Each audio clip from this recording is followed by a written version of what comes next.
আসসালামু আলাইকুম। আঙ্গুরের এই ভ্যারাইটিতে একটা জিনিস দেখলাম যে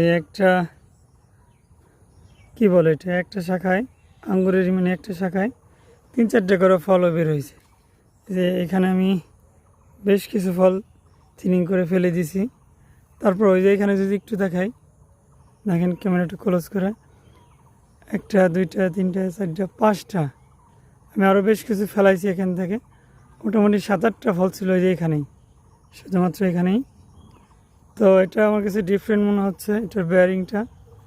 এখানে আমি ভাবছি আরও একটা ফল আমি ফেলে দেবো। মোটামুটি এখানে 2-3টে ফল রাখলে মনে হয় স্ট্যান্ডার্ড হবে। এই যে এখানে দেখেন প্রত্যেকটা বেরিতে 3-4টে করে ফল সেট হয়েছে। এই যে এখানেও অলরেডি দেখা যাচ্ছে, এখানেও 3-4টা ফল সেট হয়েছে। তো এটা আমার কাছে একটু ডিফারেন্ট মনে হইতেছে। আশা করি এটা খুবই ভালো একটা কিছু হবে ইনশাল্লাহ ভবিষ্যতে। এই যে ফলের শেপ কিন্তু অলরেডি চলে আসতেছে। এই যে এখানেও থিনিং করার পর আরেকবার মনে হচ্ছে এখন থিনিং করা দরকার।